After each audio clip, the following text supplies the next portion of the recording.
Bonjour à toutes et à tous. Nous sommes ici. Moi, mon nom, c'est Maria Trias, consultante en cybersécurité pour Swisscom. Et je suis aujourd'hui accompagnée de mon collègue Paul Moinet, qui est également un grand expert en cybersécurité. On est dans la même équipe.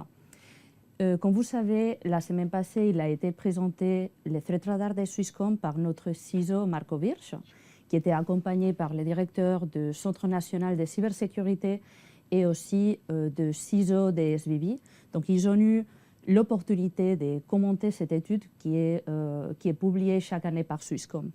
Paul, qu'est-ce que tu as retenu de cette séance?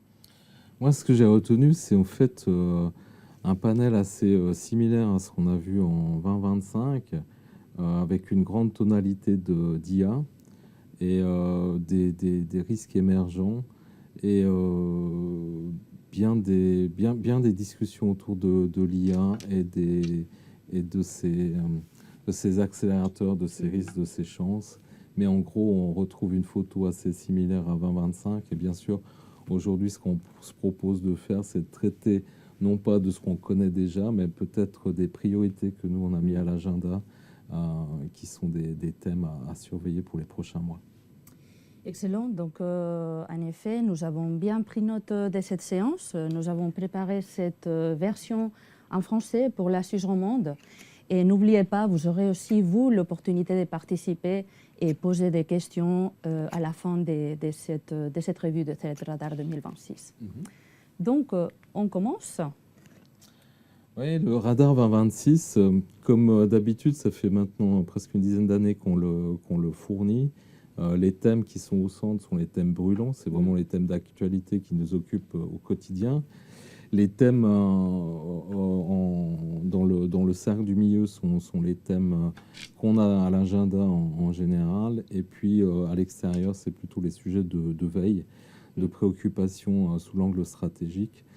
Et on retrouve essentiellement tous les thèmes qu'on a vus. Je noterai quelques différences.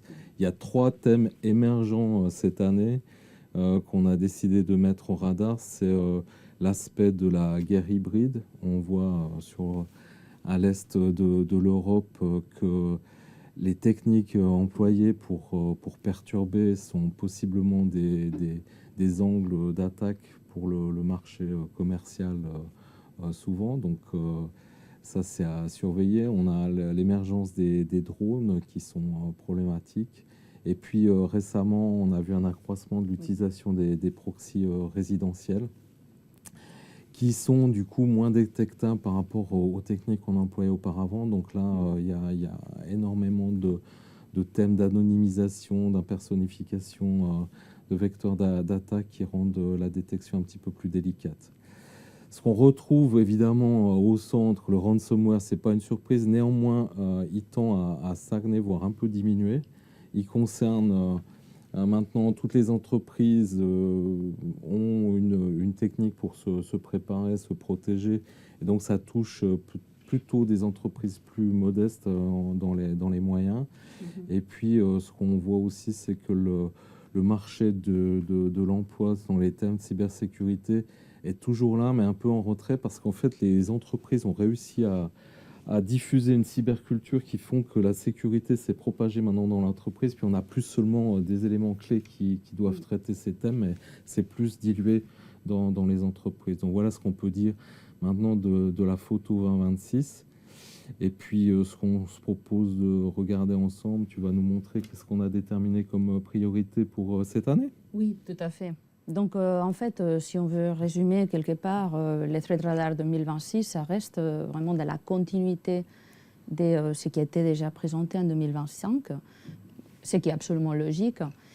Et puis maintenant, on va attaquer les 4 grandes tendances que nous avons sélectionnées aujourd'hui. Donc la première, c'est la chaîne d'approvisionnement, c'est-à-dire toutes les dépendances qui viennent des différents composants. Deuxième, l'intelligence artificielle non sécurisée, ça devient une tendance et donc c'est un challenge, un défi pour contrôler. La souveraineté numérique, ou comment devenir dépendant d'une certaine technologie. Et puis l'OT ou IoT, qui a une émergence assez importante et galopante et qui en plus devient un peu plus compliqué parce qu'il y a une tendance à s'interconnecter avec l'IT. Donc on commence avec la première. Oui, Maria, pourquoi un comité de direction devrait s'intéresser à la chaîne d'approvisionnement logiciel, selon toi? Eh bien, c'est une bonne question et c'est pas souvent qu'un comité de direction va aller identifier. Oui, en effet. Un logiciel moderne n'est plus un code qui a été développé par une certaine entreprise.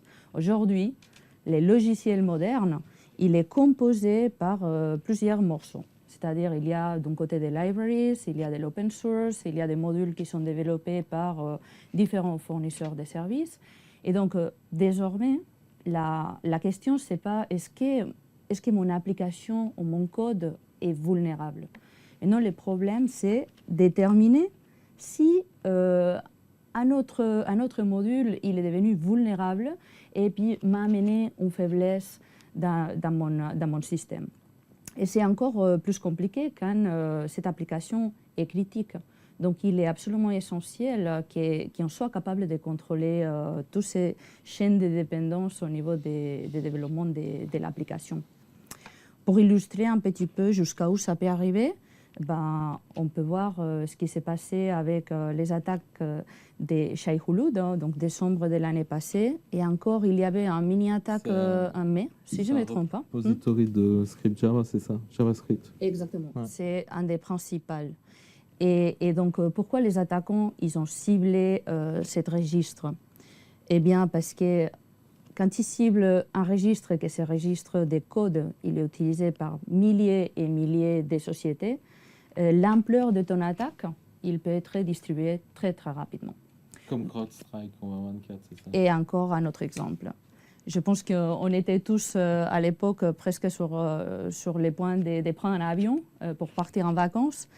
Et quand CrowdStrike a eu un problème, et comme résultat, il y avait tous les aéroports de la planète, ouais. Et encore plus d'autres entreprises qui étaient affectées. Donc ça, c'est juste pour illustrer pourquoi les attaquants ils sont de plus en plus intéressés à cibler un composant qui se trouve présent dans énormément d'applications et énormément de clients.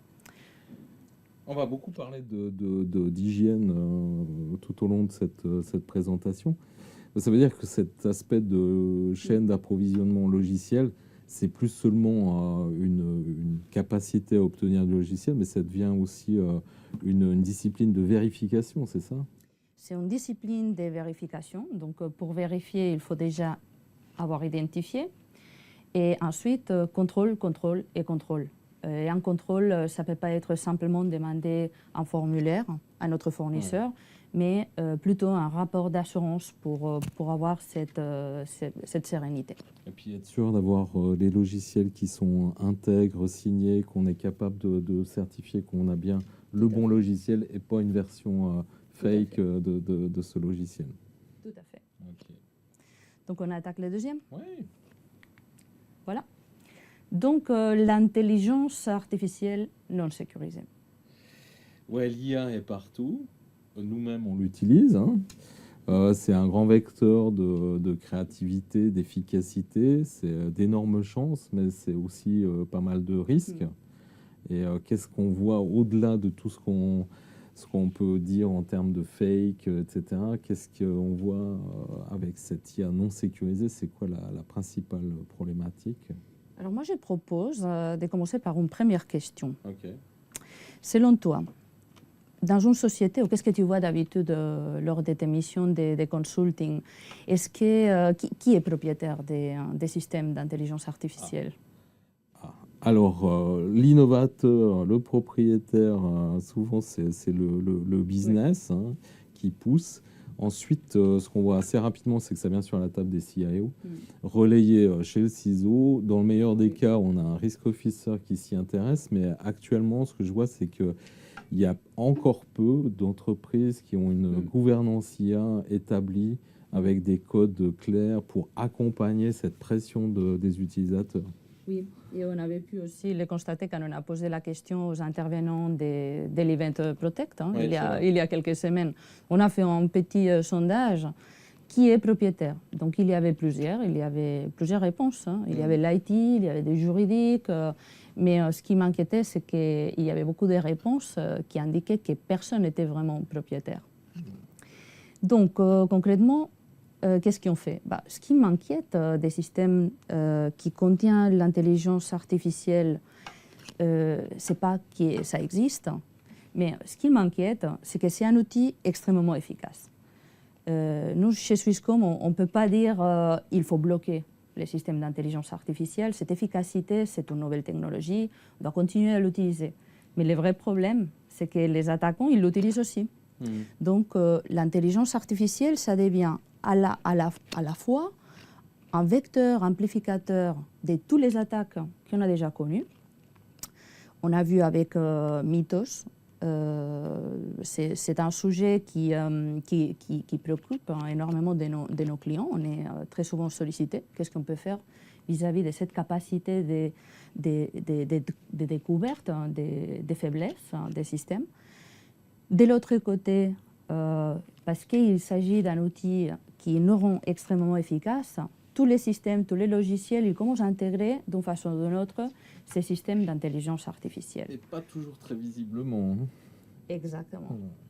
Et donc, qu'est-ce qu'on doit faire? Revenir à la base.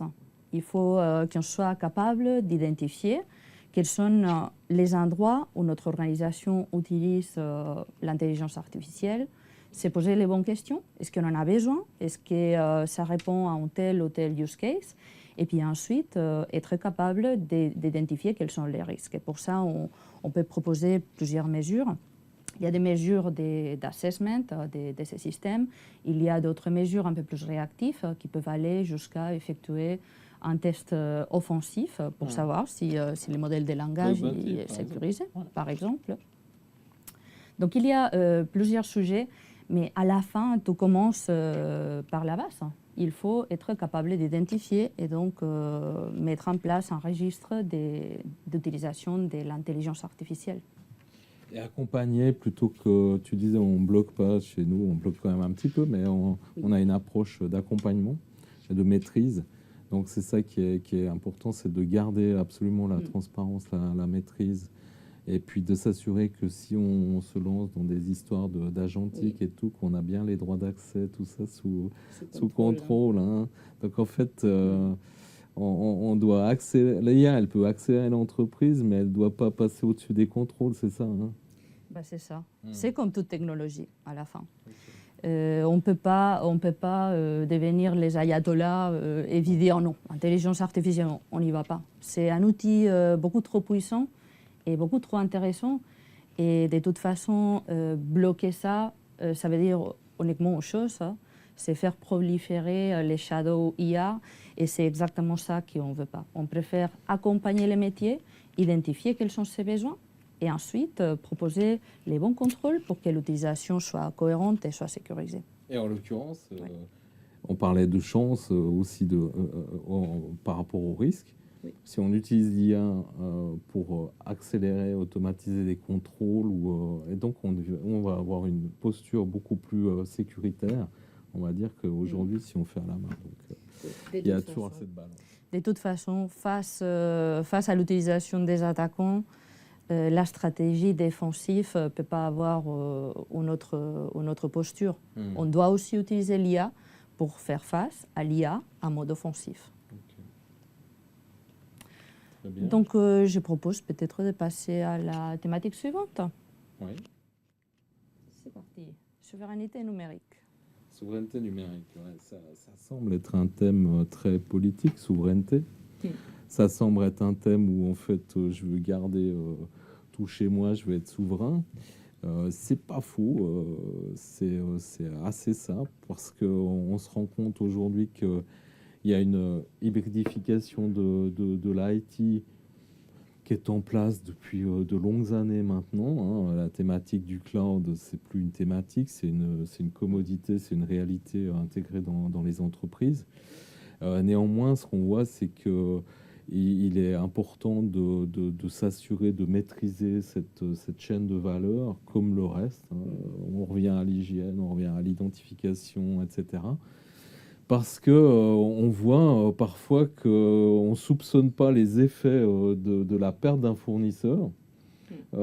Jusqu'à ce que Cloudflare tombe par terre et puis que d'un seul coup, il n'y ait plus de X, il n'y ait plus de ChatGPT, il n'y ait plus de différents services qui utilisent les services de Cloudflare. Donc là, en termes de continuité des affaires, ça peut être assez problématique. Puis bon, là, on est dans le cadre de l'incident, mais dans le contexte géopolitique qu'on vit, si d'un seul coup, on a un changement des règles du jeu, ou des adaptations juridiques, il ne faut pas se trouver dans une situation de lock-in, de vendor lock-in, d'être tellement dépendant qu'on n'a pas le choix, on a le couteau sous la gorge. Et puis voilà. Donc, comment une société peut savoir s'il a un problème de souveraineté? c'est la base, quoi. Il faut se dire, si j'ai plus fournisseurs, qu'est-ce qui se passe pour mon business, quoi. C'est demain, qu'est-ce que je passe?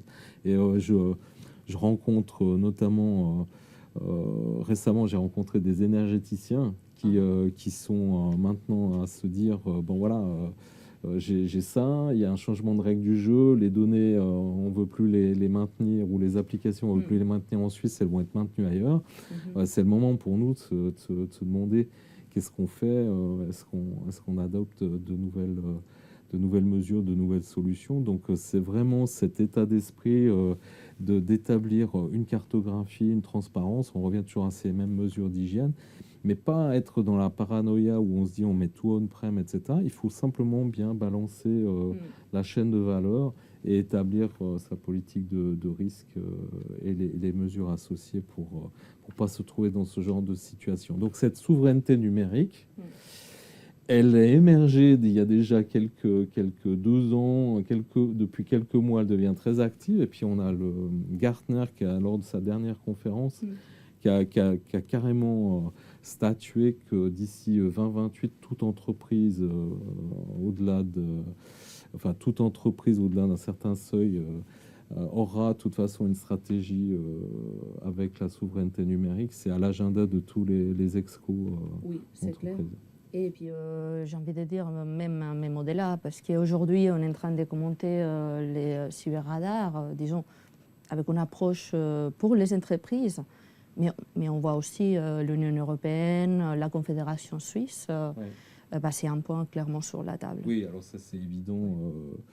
Je ne veux pas parler des aspects, mais dans les institutionnels publics, c'est évident, dès qu'on arrive dans la Confédération, il y a des choses qu'on ne peut pas éviter en termes de souveraineté, c'est évident.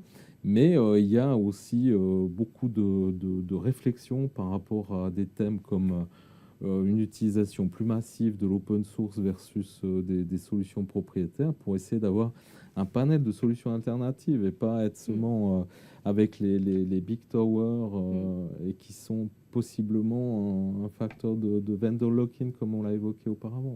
Vendor lock-in. D'accord. Alors, je te propose de passer au suivant, la 4e tendance. L'OT, IoT. Ouais, alors commençons par l'OT. L'IoT, j'évoque après. L'OT, on le sait, c'est quelque chose très en lien avec la production. Et ce sujet, c'était vraiment quelque chose... Enfin, c'était une niche. Jusqu'à maintenant, on n'en parlait pas beaucoup. Oui, alors, parce que jusqu'à présent, on va dire l'approche autour de l'OT, c'était de mettre de l'air gap, c'est-à-dire avoir une ségrégation absolument claire et paranoïaque de l'OT versus IT. Okay. 2 mondes différents, des spécialistes différents, mais des aspects propriétaires ou des protocoles un petit peu exotiques qui évoluent peu, des systèmes d'exploitation en place qui supportent souvent du temps réel, la prod, qui sont difficiles à maintenir parce qu'il faut interrompre la production. Donc un peu, c'est vrai, une informatique industrielle de niche. Mais ça est rattrapé par déjà un besoin d'orchestrer, de gouverner plus globalement. Donc on a tendance à vouloir établir des ponts entre ça. L'adoption de nouvelles technologies fait que l'OT aussi commence à avoir des odeurs d'IT. Oui. Et puis l'IoT qui vient là-dessus pour renforcer tous les aspects de surveillance, de capteurs, etc., qui font que finalement la stratégie AirGap, on n'est même plus sûr de pouvoir la soutenir parce que si on regarde, ne serait-ce on prend dans le monde de la domotique ou dans le monde médical, il ne s'agit pas seulement de regarder ce qu'il y a sur le Wi-Fi ou sur le LAN, il y a des low energy, des long range protocoles qui sont utilisés. Donc si on n'a pas clairement une cartographie de son OT, de son IoT, on s'expose à des choses qui vont être compromettantes, comme a pu le vivre un grand constructeur. Moi, je ne suis pas client de cette marque, en tout cas, mais j'attendais pas ma Jaguar pour 2025, mais en 2025, ça a été un peu pénible pour cette entreprise. Ça a duré pas mal de mois pour se remettre sur pied à cause d'une compromission en lien avec justement ce pontage entre l'OT et l'IT. Oui, finalement, ce qui a énormément changé, cette interconnexion. Et on a pu voir aussi jusqu'à où ils peuvent arriver les dégâts pendant l'event Protect. Ouais. Nos collègues de cybersécurité à sa service ont pu faire une démonstration dans laquelle ils ciblaient l'attaque vers un composant OT. Et puis, ils pouvaient compromettre, je ne sais pas, des infrastructures critiques ou des infrastructures comme un barrage, par exemple. Oui, effectivement. C'était assez impressionnant. C'était impressionnant, effectivement. Donc, c'est réel. C'est réel et en fait, ça peut être, comme je le disais, assez insoupçonné parce que les connexions ne sont pas forcément celles qu'on a dans l'inventaire. Il faut être très, très critique avec ça. Donc l'AirGap, c'est plus une stratégie, il faut vraiment mettre en place une stratégie pour établir la visibilité, le contrôle, la gestion des vulnérabilités, la gestion des flux, etc. Donc toujours, même si tout est empreint d'IA, etc., et que ça s'accélère, on voit que les fondamentaux sont toujours les meilleures choses à mettre en œuvre. Et en particulier pour ce domaine qui reste un peu un domaine qu'on disait de spécialistes, mais c'est comme à l'époque de la convergence entre la voix et l'IT en fait. Oui, tout à fait. Donc moi je propose de passer gentiment vers notre slide on a vu plein de pour thèmes, relire. Effectivement, ouais. Mais dans ces 4 thèmes qu'on a vus, qui étaient la chaîne d'approvisionnement logiciel, l'IA non sécurisée, la souveraineté numérique et l'OT, quels sont les dénominateurs communs ou comment est-ce qu'on peut relier ces thèmes selon toi? Donc ces thèmes, pour faire face à ces 4 tendances, de toute façon, il faut ne pas oublier les fondamentaux. Il faut savoir identifier, contrôler et puis ensuite sécuriser, bien sûr. Et surtout, savoir si on est résilient vis-à-vis de ces différents cybermenaces. Donc, on doit toujours revenir aux fondamentaux. À la fin, on a voulu identifier ces 3 mots. C'est notre conclusion de cette threat radar. C'est souveraineté, résilience et action. Et pour faire ça, il faut être capable d'identifier si on est vulnérable vis-à-vis des différentes menaces. À la fin, on en a parlé des supply chain, donc dépendance. On a parlé de souveraineté, dépendance. On a parlé de l'intelligence artificielle, donc à la fois un amplificateur des menaces, à la fois une opportunité pour se rendre plus protégé, et puis à la fois potentiellement du shadow, une technologie cachée qui peut amener des risques qu'on ne maîtrise pas. Donc, pour faire face à ça, identifier pour mieux se protéger et être en mesure de contrôler. Exact. Et puis, juste une extension de ma part, on parlait de identifier, contrôler, sécuriser. Si on prend cette fameuse hygiène et puis qu'on prend l'application security, sécurité des applications, aussi bien on a le thème Mythos qui est émergent, mais en même temps, on a aussi du même fournisseur des possibilités de sécuriser le code comme jamais.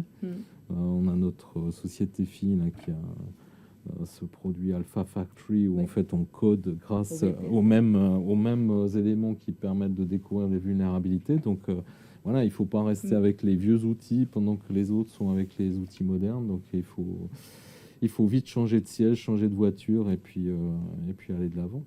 Tout à fait. Donc, c'est les moments, si vous avez des questions, n'hésitez pas, c'est votre moment d'interagir. Nous, on est là pour répondre. Je vais regarder si on a déjà... Oui, on va regarder un petit peu en live. Question numéro 1. L'implémentation interne d'un IA comme Mistral, mais sous une licence libre, cela permet-il d'éviter les fuites d'informations vers l'extérieur? Tu veux répondre? La question, elle est ample. Moi, je dirais que la seule utilisation d'un logiciel ne permet pas nécessairement d'éviter des fuites d'informations. C'est souvent un ensemble de mesures. Déjà, il faut voir si la technologie elle est appropriée par rapport au use case qui est déterminé. Et puis ensuite, mettre en place les différentes mesures. Mais en soi, tous les modèles de langage, quelque part, sans les safeguards nécessaires et sans la gouvernance, peut être un risque. Donc, un certain choix d'un modèle ou d'une technologie ne permettent pas de dire « Ah ben c'est bon, on est sécurisé ». Non, non, c'est tout un ensemble de contrôles. Là, je pense que c'était plus la partie de dire on a un outil, on a un LLM, on peut le maîtriser en interne. C'est juste, mais pas, ça n'évite pas le fait d'avoir une transparence, une gouvernance. Oui, non, ce que je veux dire, c'est que ça ne suffit pas. Non, ça suffit pas. Deuxièmement, comment détecter l'usage de Shadow AI dans une organisation? Quel type de données ne devrait jamais être utilisé dans des outils IA externes? C'est un peu toi la spécialiste d'IA. Les spécialistes. Alors, les données, c'est assez clair. Hein. Qu'est-ce qu'on ne doit pas utiliser? Tout ce qui est justement pas destiné au monde extérieur. Hein. On n'invente rien de neuf. Moi, j'ai toujours une réponse pour ça. Une intelligence artificielle qui est externe, c'est par définition quelque chose qu'on ne maîtrise pas. Exact. Donc la réponse c'est, si on ne veut pas voir cette donnée affichée quelque part ou sur Internet, fuitée, il ne faut pas la mettre. Et pour le Shadow AI? Et pour les Shadow AI, alors encore une fois, c'est un ensemble de contrôles. Il faut aller chercher les signaux faibles, il faut capitaliser sur les différents contrôles proxy, voir quelles sont les technologies, faire de la recherche, utiliser des technologies qui sont là pour, par exemple Microsoft Cloud Apps, hein, tu as eu l'opportunité de l'utiliser aussi. Il y a plein de solutions technologiques, absolument, qui permettent de filtrer l'usage qu'on voit au travers de l'entreprise. Mais je préfère qu'on canalise en proposant les outils qui doivent être utilisés. Ça, c'est bien. Parce que de toute façon, une partie du Shadow AI, on ne le verra pas si on bloque tellement qu'à la fin, les gens utilisent leur sphère privée pour faire de l'AI.